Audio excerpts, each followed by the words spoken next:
Women, when did your heart completely break? My number one dream in life was always to adopt. Ever since I was a little girl, I dreamed of giving a home to children who needed one, reading bedtime stories to kids who'd never had them, being the safe adult they could trust. That dream came true 3 years ago. I adopted siblings, Mason, 7, and Ella, 5. They'd been through 4 foster homes. The night I brought them home, Mason wouldn't let go of Ella's hand, and she whispered, "Is this really our house?" I promised them they'd never have to leave again. My husband Tom seemed perfect at first. He'd bought bunk beds, painted their rooms, even learned to braid Ella's hair. But within 3 months, everything changed. It started subtly. Tom would forget to pick them up from school, accidentally eat their special snacks, make jokes about sending them back if they misbehaved. The kids would freeze, terrified they'd lose another home. Then came the night Tom crossed the line. Mason had wet the bed, normal for traumatized children. Tom dragged him out of bed at 2 a.m. screaming, "Foster kids come broken. This is why nobody wanted you." I found Mason in the bathroom, scrubbing his sheets in the tub, sobbing. "Please don't send us back. I'll be better." My heart shattered. I held him tight. "Never. You're never leaving." Tom escalated. He'd lock Ella in the closet for crying too loud, made Mason stand in the corner for hours, started telling them I didn't really want them, that I was looking for better kids. The breaking point came when I installed hidden cameras. I caught Tom on video telling the kids, "Your real mom is coming to get you tomorrow. Start packing." They were hysterical, begging him not to make them leave. He laughed. I took the kids and left that night. Stayed in a hotel. Filed for divorce and a restraining order. Tom fought dirty. Claimed I was mentally unstable, that foster kids were too much for me, that he was the stable one. Then Ella said her first full sentence to me. We were coloring when she looked up and whispered, "Don't let him take us." That's when I learned Tom had been coaching them. If anyone asked, they were to say I hit them, that I didn't feed them. He'd made them practice the lies, threatening to separate them if they didn't comply. Mason finally broke down and told me everything. Tom had been documenting fake injuries, taking photos when they had normal kid bruises, planning to use their foster history against me. "Nobody believes foster kids," Tom had told them. "You're damaged goods." Court was brutal. Tom's lawyer portrayed me as a naive woman who couldn't handle troubled children. Brought up every therapy appointment as proof they were too damaged for me to parent. But then Mason did something incredible. He stood up in court, just 7 years old, and said, "She's the only adult who ever kept promises. Please don't take us away." The judge granted me temporary custody, but ordered supervised visits with Tom. The first visit, Tom told them I was dying of cancer, that they'd be alone soon. Ella didn't speak for a week after. I spent every penny on lawyers, therapy, fighting for them. We moved apartments 3 times because Tom kept finding us. The kids slept in my bed, terrified he'd take them while they slept. Finally, after 18 months, Tom made a mistake. He violated the restraining order, showed up at Ella's school claiming to be her father. Security footage caught him trying to grab her. He was arrested. The adoption was finalized with me as their sole parent. The night it was official, both kids cried. Not sad tears, relief. Mason is 10 now. Ella is 8. Last week, Mason made me a Mother's Day card that said, "Thank you for fighting the monster for us." But yesterday, I got a call that changed everything. Tom's lawyer. Tom had been digging into the kids' past, found their biological mother. She'd cleaned up, wanted them back, and Tom was funding her legal battle just to hurt me. The woman who'd lost them to foster care was now claiming I'd stolen her babies. And because biological parents have rights, even after abandonment, she might win. Mason heard the phone call. He looked at me with those same terrified eyes from 3 years ago. "She's not our mom. You are." I dropped to my knees right there in the hallway and wrapped my arms around both of them. Mason's fingers dig into my shirt so hard I can feel his nails through the fabric. Ella makes these tiny gasping sounds that barely count as crying. I keep my voice steady, even though my hands are shaking. "Nobody is taking you anywhere. We're a family. I will fight with everything I have to keep us together." Mason's whole body is rigid against mine. Ella's tears soak through my shoulder, but she doesn't make a sound. I hold them until Mason's grip loosens just a little. I hold them until Ella's breathing slows down. I hold them until my knees ache from kneeling on the floor. Getting them to bed takes forever. Mason won't let go of Ella's hand. Ella won't let go of mine. I end up sitting between their beds in the dark, one hand on each of them, humming the lullaby I sang when they first came home. When Mason finally falls asleep, his face is still tight with worry. When Ella's breathing evens out, her fingers are still twisted in my sleeve. I wait another 20 minutes to make sure they're really asleep. Then I ease out of their room and close the door most of the way. My phone is on the kitchen counter where I dropped it after that call. I pick it up and scroll through my contacts until I find the name my friend Rachel gave me months ago. Kathy Fletcher, family law attorney. Rachel said Kathy was tough and smart and didn't back down from a fight. I hit call before I can think too much about what time it is. The phone rings 4 times. I'm about to hang up when someone answers. Kathy agrees to see me first thing tomorrow morning. She tells me to bring everything: adoption papers, court documents from the divorce, the restraining order against Tom, any records from the kids' therapy, any proof I have of Tom's abuse. I write it all down on a notepad, even though my hand is shaking so bad the words come out crooked. After we hang up, I go to the filing cabinet in my bedroom closet.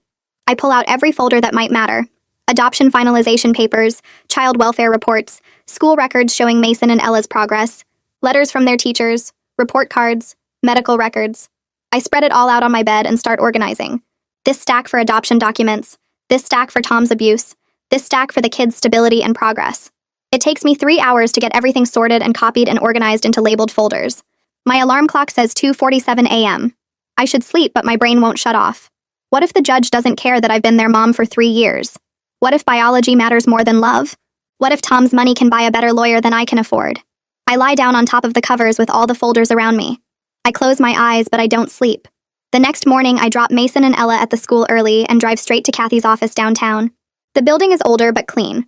Her office is on the 3rd floor. The waiting room has magazines and a water cooler and a receptionist who smiles at me like she can tell I haven't slept. Kathy comes out to get me herself. She's maybe 50 with gray hair pulled back and sharp eyes that take in everything. Her office has a big desk covered in papers and a wall of law books. She points me to a chair and sits down across from me. I hand her the folders one by one. She goes through everything slowly. She reads the adoption papers twice. She studies the restraining order documents. She takes notes on a yellow legal pad. She asks me questions about Tom, about Nina, about how the kids are doing, about their therapy, about everything. When she's done reading, she leans back in her chair. Biological parents have significant legal rights, even after abandonment, even after years of absence. The law favors reunification when possible, but my adoption is finalized. That gives me strong legal standing. The court's primary concern will be what's best for Mason and Ella. Not what Tom wants, not what Nina wants. What's best for the children. She's worried about Tom's involvement, his financial resources, the fact that he's funding Nina's case. That shows this isn't really about Nina wanting her kids back. It's about Tom using Nina as a weapon to hurt me. We need to expose that to the court. Show the judge that Tom is manipulating the situation for revenge. We spend 2 hours going over strategy. Kathy explains the process. First, she'll file a response to Nina's petition. Then she'll request a guardian ad litem. That's someone the court appoints to represent the children's interests independently. Someone who will talk to Mason and Ella and make recommendations based on what they want and need. She knows a good one. Paul Snyder. He's fair and thorough, and the judges trust him. The whole process could take 4 to 6 months. Maybe longer if Tom drags it out. 6 months feels like forever. 6 months of the kids living in fear. 6 months of not knowing if our family will survive.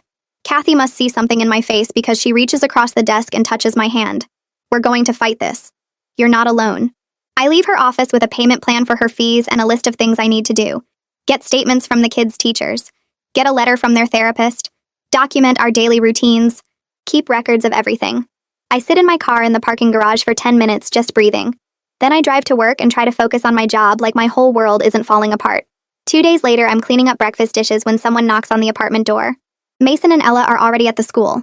I open the door and find a woman in business casual clothes holding a clipboard. She introduces herself as a social worker. She's here for a home evaluation as part of the custody case. I wasn't expecting her. My apartment is clean but not perfect. There are dishes in the sink. Ella's backpack is on the couch. Mason's shoes are by the door. The social worker smiles and says this is fine. She wants to see how we really live, not some staged version. I walk her through the apartment. The kids' room with their bunk beds and the stuffed animals on Ella's pillow and Mason's drawings taped to the wall. The bathroom with their toothbrushes in the holder. The kitchen with their artwork covering the fridge. Our family photos everywhere. The 3 of us at the zoo, at the park, at Mason's baseball game. She asks questions while she takes notes. What time do the kids get up? What do we eat for breakfast? Who takes them to the school? What do we do after school? How are they doing in their classes? Do they have friends? Do they do activities? What's our bedtime routine? How often do they see their therapist? How are they handling the custody case? I answer everything as honestly as I can. Yes, Mason has been having nightmares again. Yes, Ella has been more clingy. Yes, they're scared, but they're doing well in the school. They have friends. Mason plays baseball. Ella takes art classes. They see their therapist every week. They're happy here. They're safe here. This is their home. The social worker writes everything down. She takes pictures of the apartment. She looks at the kids' school papers on the fridge. She opens the pantry and sees it stocked with food. She checks the kids' closet and sees they have plenty of clothes. She's professional, but not cold. When she leaves, she tells me I'll hear from her office soon. The following week, I meet with Paul Snyder at a coffee shop near his office. He's younger than I expected, maybe 40 with kind eyes and a firm handshake. He explains his role. He's not working for me or for Nina. He's working for Mason and Ella. His job is to figure out what's best for them and recommend that to the court.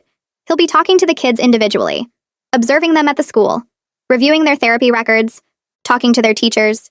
He wants to understand their daily lives and their relationships and their feelings about everything. He's direct but not harsh. He asks about Tom's abuse, about the divorce, about how the adoption happened, about Nina's history. I give him copies of all the therapy records from Thea Carrillo, 3 years of progress notes, documentation of Mason's nightmares after Tom's abuse, Ella's anxiety, their attachment to me, their fear of abandonment, their current stability. Paul reads through the notes carefully. He asks good questions. He takes his time. When we're done, he tells me he'll be in touch after he talks to the kids. 2 weeks after that first phone call, I walk into the courthouse feeling sick. The building is old and imposing with high ceilings and marble floors. People in suits walk past carrying briefcases. Lawyers talk to clients in hushed voices. I find the right courtroom and sit on a bench outside to wait for Kathy. Then I see her. Nina. She's standing near the doors with a man in an expensive suit. Luke Monahan, Tom's lawyer. Nina is younger than I expected. Maybe 30. Thin with dark hair and nervous hands. She's wearing a dress that looks new. She keeps touching her hair and looking around like she doesn't want to be here. Seeing her face makes everything real in a way it wasn't before. This woman gave birth to Mason and Ella. This woman lost them because of her choices. This woman wants them back now. I don't know if I hate her or pity her or both. Kathy arrives and we go inside. The courtroom is smaller than I expected. The judge is a woman with gray hair and reading glasses. She listens while both lawyers present their cases. Luke talks about biological bonds and second chances and Nina's recovery. Kathy talks about stability and attachment and the children's best interests. The judge sets a timeline. Evaluations need to be completed within 6 weeks.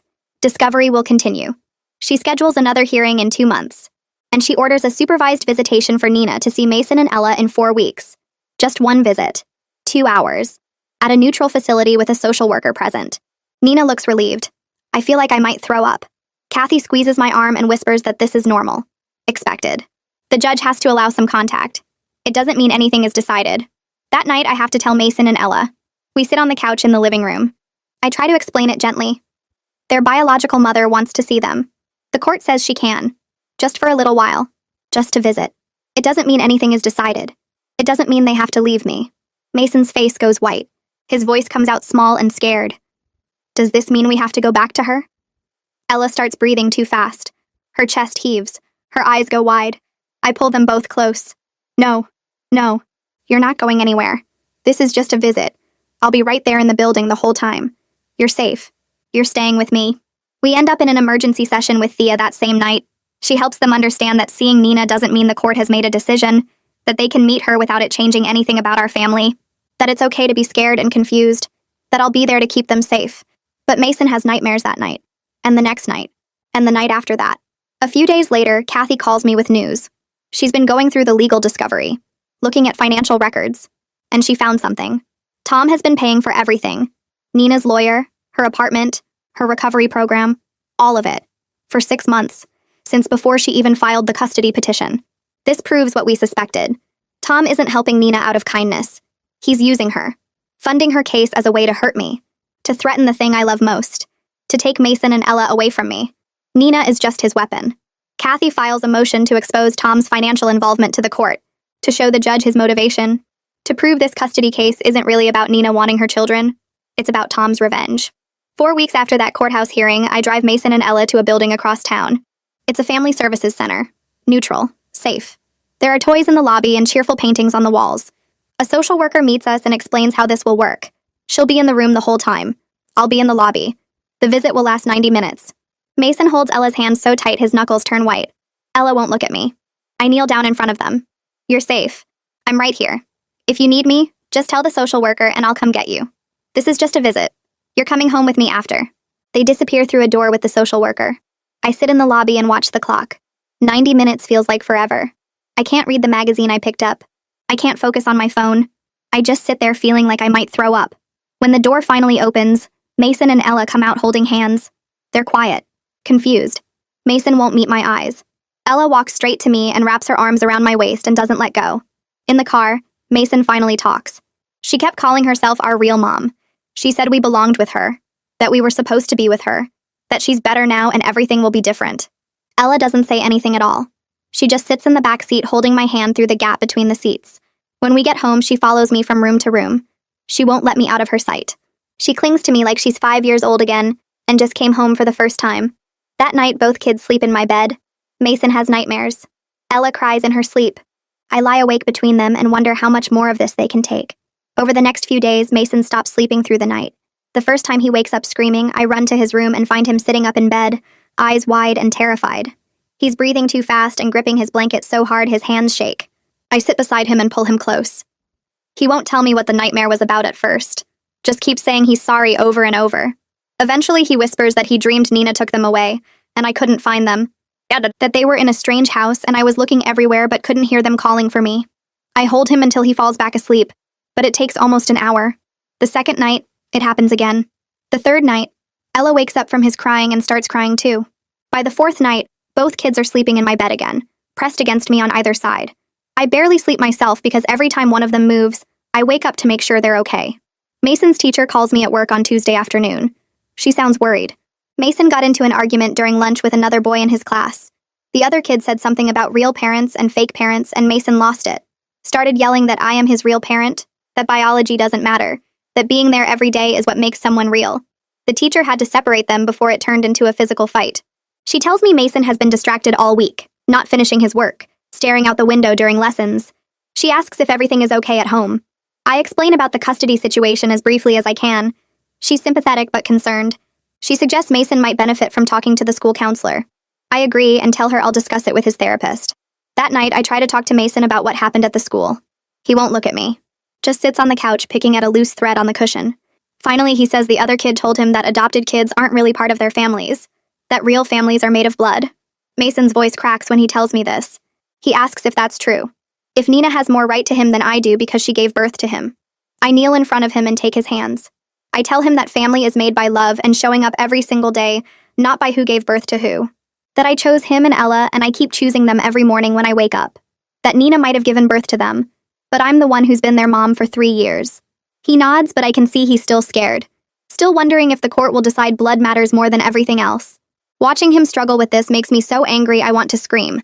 This legal battle is destroying the security we spent 3 years building. Paul shows up at the kids' school the following Monday to do his interviews. The principal called me the week before to let me know it was scheduled. I'm not allowed to be there. Paul needs to talk to Mason and Ella alone so they can speak freely without worrying about what I'll think. I drop them off that morning and Mason's hand is ice cold when he hugs me goodbye. Ella won't let go of my coat.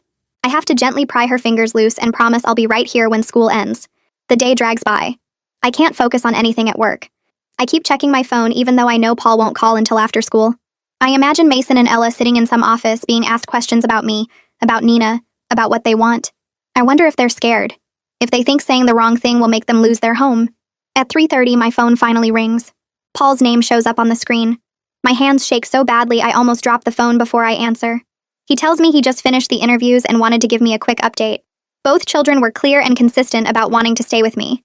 Mason told him I'm the only adult who ever kept promises to him. That I said I'd never send them back and I didn't, even when things got hard with Tom. That I fought for them when nobody else would. Paul says Mason was articulate and thoughtful, much more so than most 10-year-olds.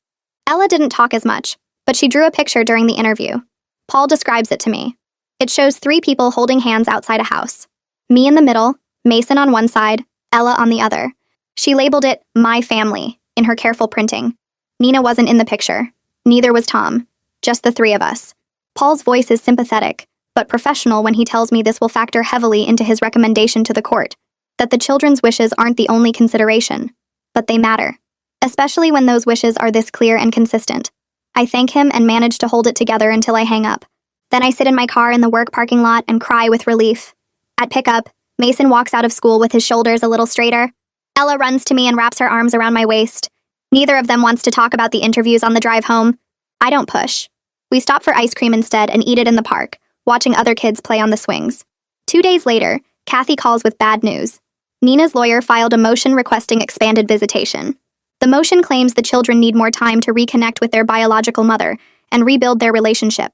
It argues that one 90-minute visit isn't enough for Mason and Ella to truly get to know Nina again, that they need regular, longer visits to overcome the years of separation. Kathy sounds frustrated when she reads me parts of the filing. She says it's a standard move, but we need to fight it hard. She's already drafting our response. We'll present evidence of the children's increased anxiety following the first visit, Mason's nightmares, his behavior problems at the school, the regression we've seen at home. We'll argue that expanding visitation now, while they're already struggling, would be harmful, that any increase should wait until after the full evaluation is complete. The hearing is scheduled for next week. Kathy tells me to document everything between now and then. Every nightmare, every anxious behavior, every sign that the custody battle is affecting the kids. I start keeping a notebook by my bed. Write down each time Mason wakes up crying. Each time Ella has a meltdown over something small. Each time one of them asks if they're really safe or if they have to leave. The notebook fills up faster than I expected. At the hearing, Kathy presents our evidence to the judge. She shows the documented nightmares, the school reports about Mason's behavior, a letter from their therapist explaining the impact this is having on both children. Nina's lawyer argues that the children's distress is temporary, that it will improve once they have more regular contact with their mother, that the anxiety comes from uncertainty, not from Nina herself. The judge listens to both sides. Then she orders a second supervised visit but denies the request for expanded time. She says the evaluation needs to be completed first, that we need more information about what's actually in the children's best interest before making major changes to the visitation schedule. It's a small victory, but I'll take it. Kathy squeezes my shoulder as we leave the courthouse. She reminds me this isn't over, that Nina's lawyer will probably file another motion after the evaluation is done. But for now, we've bought some time. That night, I can't fall asleep. I lie in bed staring at the ceiling, my mind racing through everything that could go wrong. The what-ifs pile up until I can barely breathe. What if the judge decides biology matters more than stability? What if Nina's progress in recovery convinces the court to give her another chance? What if Tom's money buys enough legal firepower to take my kids away? I get up and check on Mason and Ella. They're both asleep in their beds finally, after weeks of needing to sleep in my room. Mason's face is peaceful for once. Ella's clutching her stuffed rabbit. I stand in their doorway and watch them breathe. At work the next day, I mess up a report I've done 100 times before. Transpose numbers in a spreadsheet. Miss a deadline for submitting paperwork. My boss notices. She calls me into her office after lunch, and I'm sure I'm about to be fired. Instead, she closes the door and asks if I'm okay. I try to say yes, but my voice breaks. She hands me tissues and waits while I pull myself together enough to explain what's happening. The custody battle. The legal fees. The constant fear that I'm going to lose my children. She listens without interrupting. When I finish, she tells me the company has employee assistance benefits I can use. Flexible hours so I can attend court hearings and meetings with lawyers. Access to legal consultation services. She says I should have come to her sooner, that I don't have to handle this alone. Her kindness breaks something loose inside me. I cry right there in her office, ugly crying that makes my whole body shake. She doesn't seem bothered, just pushes the tissue box closer and tells me to take the rest of the day off, to go home and be with my kids. That work will still be here tomorrow, but this is more important. The following week, Kathy calls with news about court-ordered evaluations. The judge wants psychological evaluations done for everyone involved. Me, Nina, and even Tom, since his financial involvement has been exposed. A forensic psychologist will evaluate each of us and submit reports to the court. The evaluation will include interviews, psychological testing, review of records, the whole process. My appointment is scheduled for the next Thursday. 3 hours blocked out in the middle of the day. I show up at the psychologist's office 15 minutes early because I'm too anxious to wait at home. The waiting room has bland artwork on the walls and magazines from 6 months ago. The psychologist is a woman in her 50s with gray hair and kind eyes. She introduces herself and leads me to her office. For the next 3 hours, she asks me questions about everything. My childhood, my relationship with Tom, why I wanted to adopt, how I parent Mason and Ella, what I do when they misbehave, how I handle their trauma responses, what my support system looks like. She asks about my mental health, my stress levels, my ability to cope with difficult situations. Some questions feel invasive. She wants to know about my sex life, my finances, whether I've ever used drugs or been arrested. I answer everything honestly, even though it makes me uncomfortable. She gives me psychological tests, multiple choice questions about my personality, my emotional state, my coping mechanisms, scenarios where I have to choose how I'd respond. It's exhausting, and by the end, I feel wrung out. She thanks me for my time and tells me she'll submit her report to the court within 2 weeks. I drive home feeling like I've been turned inside out. Every private part of my life examined and judged. But I understand why it's necessary. The court needs to know I'm stable enough to parent children with trauma histories, that I can handle the stress and complexity of their needs. 3 weeks later, Kathy calls me to come to her office. She has Nina's psychological evaluation results. I leave work early and drive downtown, my stomach in knots. Kathy's office is on the third floor of an old building. Her desk is covered in files and her computer screen shows multiple open documents. She gestures for me to sit and slides a folder across the desk. Inside is a summary of Nina's evaluation. I read through it slowly. The psychologist found that Nina has made genuine progress in her recovery. She's been sober for 14 months, attends meetings 3 times a week, has a sponsor she talks to regularly. She's maintained steady employment as a waitress for the past 8 months, pays her rent on time, follows through on her commitments. The evaluation notes that Nina shows insight into her past mistakes, acknowledges the harm she caused Mason and Ella by her addiction and neglect, expresses genuine remorse, demonstrates understanding of what children need from a parent. The psychologist's opinion is that Nina has done the work to change her life, that her recovery appears stable and sincere. Reading this makes my chest feel tight. Part of me wants to hate Nina, to dismiss her progress and focus only on the threat she represents. But another part of me, the part that believes in second chances, can see that she's actually trying. She didn't have to get sober. She didn't have to work this hard to rebuild her life. She could have stayed where she was and given up. But she didn't. I look up at Kathy. She's watching me carefully. She asks how I'm feeling about this information. I tell her I don't know, that I'm angry she's threatening my family, but I can also see she's not the same person who lost her kids to foster care, that I wish she'd gotten better before now, before we were all in this mess. Kathy nods. She says this complicates things but doesn't change our core argument, that stability matters, that 3 years of consistent parenting can't be erased by 14 months of sobriety, that Mason and Ella's wishes have to count for something. But she's being realistic with me. This evaluation helps Nina's case. Shows she's not just some addict trying to get her kids back on a whim. She's someone who might actually be capable of parenting now. By the time we hit 2 months into this legal battle, my savings account is almost empty. Kathy's retainer is gone. I'm paying her hourly now and the bills keep coming. Each court filing costs money. Each motion response costs money. The psychological evaluation cost money. I take out a loan against my car because I don't have any other options. The interest rate is terrible, but I'm desperate. I lie awake at night doing math in my head, trying to figure out how to make everything work. My phone rings during my lunch break on a Tuesday. It's the school. Mason got into another fight. This time it was serious enough that the principal wants me to come pick him up. I leave work immediately and drive to the school. The principal explains what happened in her office while Mason sits in a chair looking at the floor. A classmate asked Ella why she had a fake mom during recess. Mason overheard and shoved the kid, hard enough that the other boy fell and scraped his knee. The school has a zero-tolerance policy for physical violence. Mason is suspended for the rest of the day. The principal is sympathetic but firm. She understands there are difficult things happening at home, but Mason can't hurt other students. I apologize and promise to talk to him. We drive home in silence. Mason stares out the window. When we get to the apartment, I make us both hot chocolate and we sit on the couch. I ask him to tell me what happened in his own words. He says the kid called Ella a foster kid who doesn't have a real family. Said her real mom didn't want her. Mason's voice shakes when he tells me this. He says he couldn't just let someone talk about Ella like that he had to protect her. I tell him I understand why he was angry, that he was trying to defend his sister and that's good. But fighting isn't the answer. That words can hurt but hitting someone hurts more. That there are better ways to stand up for the people we love. He nods, but I can see the toll this is taking on him. He's 10 years old and he's carrying the weight of this custody battle on his shoulders. We spend the rest of the afternoon together, order pizza, watch a movie. I text Kathy to let her know about the suspension. She says we need to be careful, that any behavior problems at the school could be used against us in court, that we need to show Mason and Ella are stable and well-adjusted, not struggling. I want to scream that of course they're struggling, that anyone would struggle when their entire life is being threatened. But I know she's right. We have to be perfect right now, even when perfect is impossible. The second supervised visit happens on a Saturday morning. I drive Mason and Ella to the same building across town.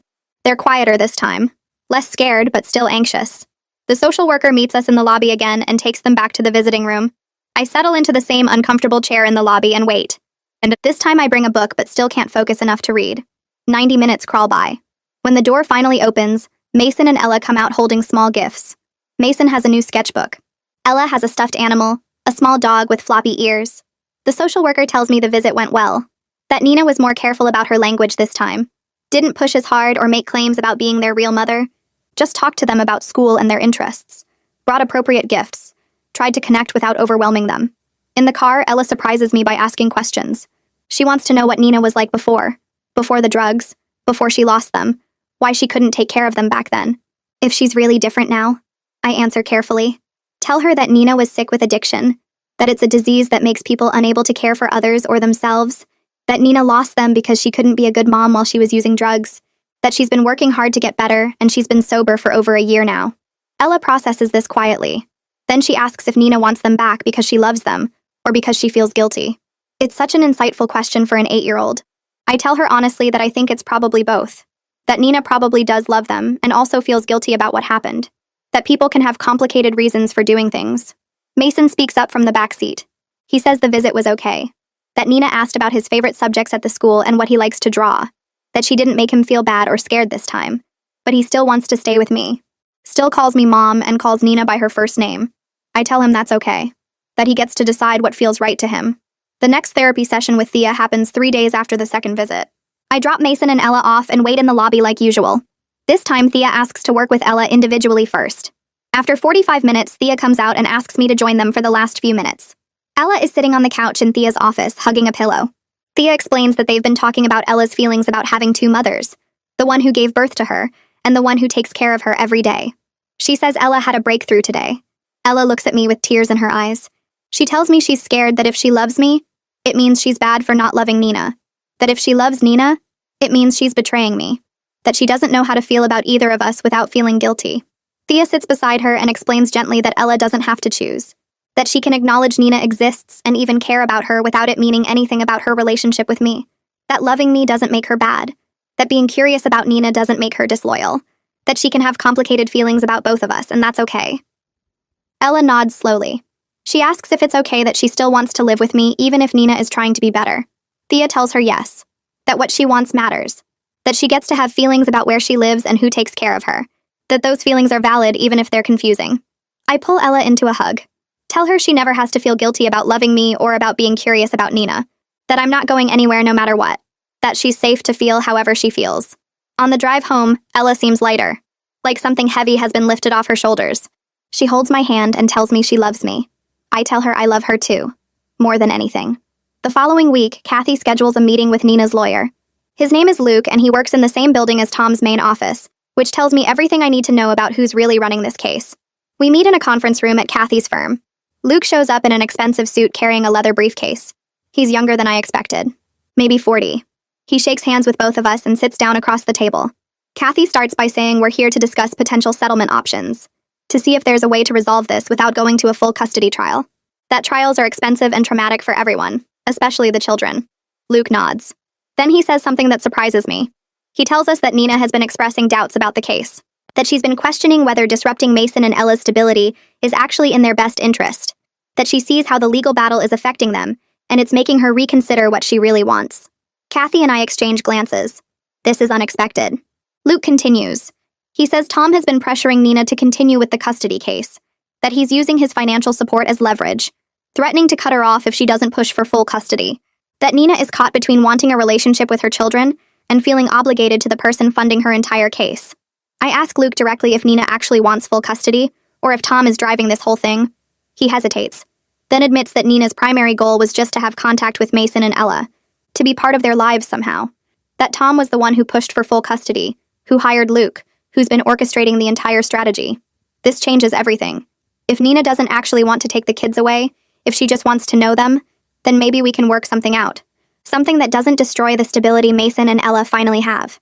Kathy asks what kind of arrangement Nina would consider. Luke says he'd need to talk to her more, but she's mentioned being open to a visitation agreement, regular contact with the children without disrupting their primary home, a chance to build a relationship gradually without the pressure of a custody fight. We agree to think about it and reconvene in a few days. As we leave the building, Kathy tells me this could be the break we need. That if we can get Nina to agree to reasonable visitation instead of fighting for custody, we might be able to end this without a trial. I want to feel hopeful, but I'm scared to believe it. Tom won't let go this easily. He'll find another way to hurt me if this plan falls through. I spend 2 days thinking about Luke's revelation before I make my decision. Kathy needs to know what I'm planning. I call her office and ask for a meeting. She fits me in that afternoon. When I sit down across from her desk, I tell her I want to meet with Nina directly. No lawyers, just the 2 of us. Kathy sets down her pen and looks at me like I've lost my mind. She explains all the reasons this is a bad idea. Nina could record the conversation, use anything I say against me in court, twist my words, but I keep thinking about what Luke said, that Nina has doubts, that Tom is the one pushing this whole thing, If there's even a chance we can work something out without destroying the kids, I have to try. Kathy finally agrees, but makes me promise to meet in a public place and to text her before and after. I reach out to Luke and ask him to set it up. He calls back 2 hours later with a time and place. A coffee shop downtown. Neutral territory. The morning of the meeting, I barely sleep. I keep rehearsing what I'll say, how I'll explain what this is doing to Mason and Ella. I arrive 15 minutes early and pick a table in the back corner. My hands shake as I order coffee I know I won't drink. Nina walks in exactly on time. I recognize her from the court hearing, but seeing her up close is different. She's younger than I expected. Maybe 30. Thin in that way that makes me think recovery is still fragile. Her hair is pulled back in a ponytail and she's wearing jeans and a sweater that looks new. She spots me and walks over. We don't shake hands. Just sit down across from each other. For a long moment, neither of us speaks. Then Nina says she didn't think I'd actually agree to meet.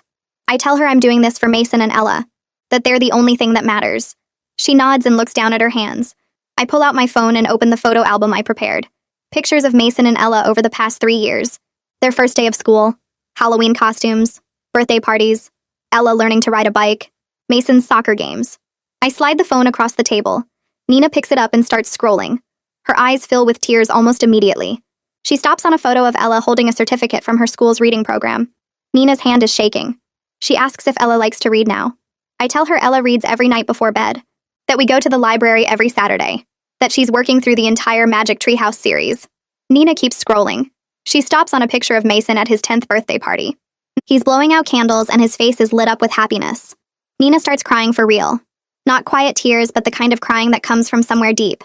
She sets the phone down and covers her face with her hands. I sit there feeling awkward and sad and angry all at once. When Nina finally looks up, her face is blotchy and her mascara is smudged. She tells me she can see how much they've grown, how happy they look, how different they are from the scared kids she lost. I don't say anything. Just wait. Nina takes a shaky breath and starts talking. She tells me Tom found her 6 months ago. She'd been clean for 8 months at that point, working at a grocery store, going to meetings, trying to build a life. Tom showed up at her apartment one day and told her he could help her get her kids back, that she deserved a second chance, that I was just a temporary guardian who didn't have any real claim to them. He offered to pay for everything, a better apartment, a lawyer, whatever she needed. Nina says she was so focused on proving she'd changed that she didn't stop to think about whether this was actually good for Mason and Ella. All she could think about was getting them back, showing everyone she wasn't the person who lost them anymore. I ask her if she considered what this would do to them. Nina looks away. She admits she didn't, that she was so caught up in her own need to prove herself that she didn't think about their stability, their happiness, the life they've built. I lean forward and tell her what the custody battle has done to them, how Mason started having nightmares again after the first visit, how he got into fights at the school, how Ella stopped talking for days, how they're terrified every single day that someone is going to take them away from the only home where they've ever felt safe. Nina's crying again. She keeps saying she's sorry, that she didn't know, that she didn't understand. I believe her. I don't want to, but I do. She's not evil, just broken in her own way, desperate to fix mistakes that can't be unfixed by taking kids away from the only stability they've ever known. Nina wipes her eyes and tells me something else. She pulls out her phone and opens her text messages with Tom. She shows me dozens of texts. Tom telling her I'm planning to move out of state, that I'm going to cut off all contact, that this custody case is her only chance to have a relationship with her children. The messages are manipulative and urgent, designed to make her panic, to push her into fighting harder. I read through them feeling sick. Tom has been playing both of us, using Nina to hurt me, using the kids as weapons. We both sit there in silence for a minute. Then Nina says something that surprises me. She asks if there's a way we could work together instead of fighting. If maybe she could have some kind of contact with Mason and Ella without taking them away from me, without destroying the stability they finally have. I tell her I don't know, that I'd need to think about it, talk to Kathy, figure out what that would even look like. But I'm willing to consider it if it means ending this battle before it destroys the kids completely. We exchange phone numbers. Nina thanks me for meeting with her, for showing her the photos, for helping her see what she was doing. I leave the coffee shop feeling confused and exhausted. I text Kathy that the meeting is over and I'm okay. Then I sit in my car for 20 minutes trying to process everything. The next day, Kathy and I meet with Luke again. This time, Nina is there too. We sit around the conference table and propose something different. Instead of fighting for full custody, what if we worked out a cooperative arrangement? I would keep full legal and physical custody. The kids would stay in their home with me. But Nina could have supervised visitation, a chance to build a relationship gradually, without pressure or fear. Luke and Kathy both look surprised, but they start taking notes. We spend 2 hours working through details. how often visits would happen, where they'd take place, how we'd increase contact over time if the kids were comfortable, what boundaries needed to exist. By the end of the meeting, we have the outline of an agreement. Kathy and Luke say they'll draft something formal and present it to the judge. Nina looks at me across the table and mouths thank you. I nod but don't smile. This doesn't make us friends. It just makes us two people trying to do right by kids who've been through enough. Tom finds out about our cooperation within days. Nina calls me panicking. He's threatening to cut off her financial support, to call her recovery sponsor and make accusations, to destroy everything she's built. I tell her to stand firm, that she doesn't need him, that she can do this without his money. Nina takes 3 days to make her decision. Then she calls Tom and tells him she's done, that she won't be used to hurt her children anymore. She finds a new apartment without his help, gets extra shifts at work, tells Luke she'll pay him herself even if it takes years. Tom's plan is falling apart because the two women he tried to turn against each other decided to become allies instead. The next court hearing is nothing like the first one. Nina and I walk in together. We present our proposed parenting plan to the judge. Kathy and Luke both speak in support of the agreement. Paul takes the stand and presents his recommendation. He says he's interviewed Mason and Ella multiple times, observed them at home and at the school, reviewed all the documentation. His recommendation is clear. I should maintain full custody. The kids are thriving in my care. They're bonded to me. Their stability should be protected. But he also acknowledges that supervised contact with Nina could be good for them if handled carefully, if they're given control over the pace, if there's no pressure. The judge listens to everything. Then she asks Nina directly if this is what she wants. Nina stands up and says yes, that she's learned the hard way that being a mother isn't about what she needs. It's about what's best for Mason and Ella, that they deserve to keep the life they've built. The judge looks pleased. She says she'll review the proposed agreement and issue a ruling within 3 weeks. As we're leaving the courthouse, Tom's lawyer approaches us in the hallway. He's carrying new paperwork. Tom has filed a motion for grandparent visitation rights, claiming he has a relationship with the children that should be protected. Kathy takes the papers and her jaw tightens. She tells me not to worry, that this is desperate, that it won't work. The hearing on Tom's motion happens a week later. Kathy comes prepared with everything: the restraining order documentation, the videos of Tom's abuse, the records of his violation at Ella's school, the evidence that he's been funding Nina's case purely for revenge. She presents Luke's communications with Tom that prove he was orchestrating the entire custody battle to hurt me. The judge's face gets harder with each piece of evidence. When Kathy finishes, the judge denies Tom's motion immediately. She tells his lawyer that Tom has no relationship with these children to protect, that his documented abuse and manipulation disqualify him from any contact. She warns that if he files any more frivolous motions, there will be consequences.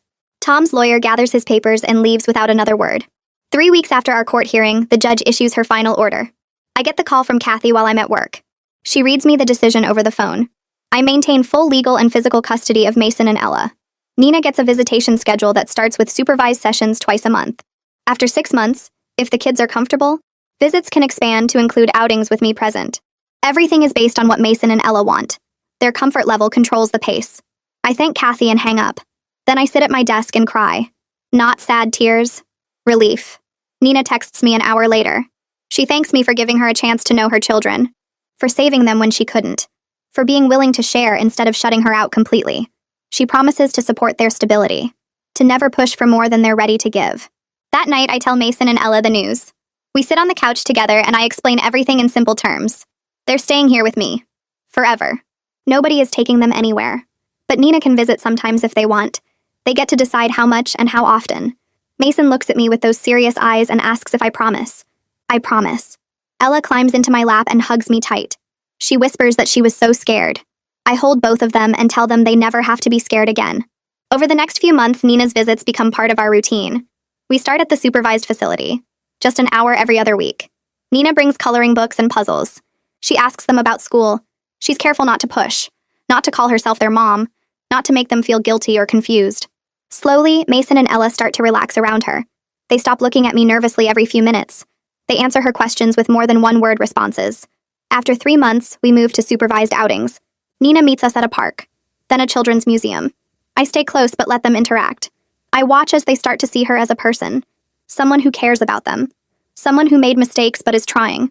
Not a threat, just another adult in their complicated world. 6 months after the custody battle ends, we reach a milestone. Mason has a school play. He's playing a tree in the 3rd grade production of The Lorax. Nina asks if she can come watch. I talk to Mason first. Ask if he'd be okay with Nina being there. He thinks about it for a long time. Then he says yes. The night of the play, Nina sits beside me in the auditorium. We don't talk much, just watch the kids on stage. Mason spots us together during his scene. His face breaks into this huge smile. After the play, he runs over and hugs us both. First me, then Nina. Ella watches this happen and something shifts in her face, like she's realizing it's okay. That loving me doesn't mean she can't acknowledge Nina exists, that having Nina there doesn't threaten her home. We all go out for ice cream after. Mason talks nonstop about his performance. Ella shows Nina the program where her artwork is featured. Nina listens and smiles and doesn't try to be more than what she is. A person who cares about them, who wants to know them, who respects that I'm their mom. On the drive home, Ella whispers to me that it felt good having Nina there without being scared. I squeeze her hand and tell her I'm proud of her, that she's so brave, that everything is going to be okay. Nina starts calling me every few weeks just to check in. At first, the conversations are short and awkward, both of us unsure what to say beyond updates about the kids. But slowly, something shifts. She asks my advice when Mason mentions wanting to try soccer, and she's not sure if she should offer to pay for equipment. I call her when Ella has a question about why she has Nina's green eyes but my brown hair. We become this strange team built on loving the same two kids and surviving the same terrible man. One afternoon, Nina texts asking if I know Mason's birth father's medical history, because a form at her new job requires family health information. I send her everything I have from the adoption records. She thanks me and adds that she's grateful I kept all those documents safe. The next week, I'm struggling with Ella's refusal to sleep in her own bed, and I find myself calling Nina without thinking. She listens and shares that Ella used to need a nightlight shaped like a star when she was a baby. I order one online that night and Ella loves it. The kids notice the change. Mason asks why Nina and I text each other now. I explain that we both care about him and his sister, so sometimes we talk about things that help us take better care of them. He considers this seriously, and then asks if that means we're friends. I tell him maybe something like that. Ella overhears and says it's good we don't fight because fighting makes her stomach hurt. I pull her close and promise that Nina and I won't fight. We're on the same team now. Mason's teacher calls me in for a conference and I expect bad news. Instead, she tells me his nightmares have stopped completely. She noticed because he used to come to the school exhausted every Monday after weekend visits. But now he arrives energized and focused.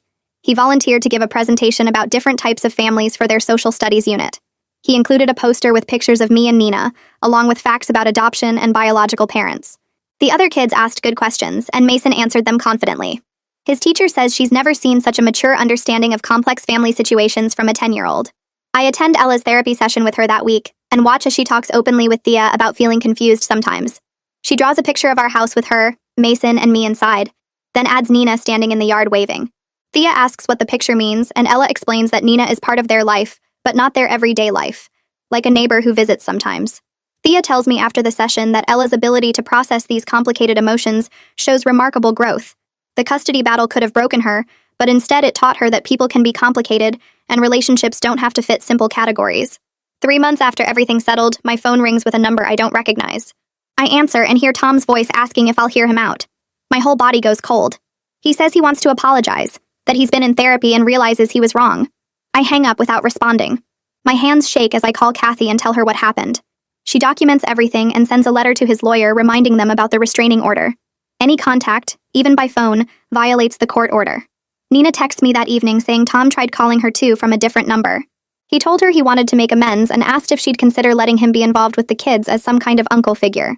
She blocked the number immediately and filed a police report. She tells me she's learned that some people don't deserve second chances, that real change means respecting boundaries, not pushing past them. I feel this surge of gratitude that she understands, that she's protecting Mason and Ella too. Kathy files a motion to strengthen the restraining order and the judge grants it without hesitation. Tom's lawyer doesn't even show up to contest it. I wonder if Tom's running out of money or if his lawyer finally got tired of his games. Either way, the message is clear. Tom has no place in our lives and the legal system backs that up. A year passes faster than I expected. The custody crisis feels like something that happened to different people in a different lifetime. Mason and Ella are thriving in ways I couldn't have imagined during those dark months when everything felt uncertain. I start thinking about something I'd put on hold when Tom's revenge plot began. There are so many kids who need homes. Our family has room for one more. I talk to Mason and Ella first, asking how they'd feel about adopting another sibling. Mason's face lights up immediately. He asks if we can adopt a boy because he's tired of being outnumbered by girls. Ella wants to know if the new kid will be scared like they were, and if they can help make the new kid feel safe. Their enthusiasm makes my decision easy. The process takes months of paperwork, home visits, and meetings with social workers. I'm matched with a 6-year-old boy named James whose parents died in a car accident. He's been in foster care for 8 months, bouncing between homes. When I meet him, He reminds me so much of Mason that first night. All guarded eyes and careful movements like he's waiting for the other shoe to drop. The finalization hearing happens on a Tuesday morning. Mason and Ella come with me to court, both dressed up and excited. When the judge declares James officially part of our family, Mason whoops loudly and Ella claps. James looks overwhelmed, but he's smiling. We go out for pancakes after, and James asks if this means he really gets to stay forever. I tell him yes, forever, no matter what. Nina sends a package to the house that arrives the next day. Inside is a children's book about blended families and a card welcoming James. She writes that watching me parent has taught her what real love looks like, that it's not about biology or perfection, but about showing up every day and choosing to fight for your kids. Mason reads the card over my shoulder and says, "Nina is nice now." Ella adds that Nina learned to be better, like how James is learning their house rules. On the anniversary of that terrible phone call from Tom's lawyer, I wake up before the kids and sit with my coffee thinking about how far we've all come. Mason no longer has nightmares. Ella talks about her feelings instead of shutting down. Nina visits twice a month and the kids look forward to seeing her without fear or confusion. James is settling in, starting to believe this home is permanent. Our family doesn't look like anything I imagined 3 years ago when I first brought Mason and Ella home, but it works beautifully for the people who matter most.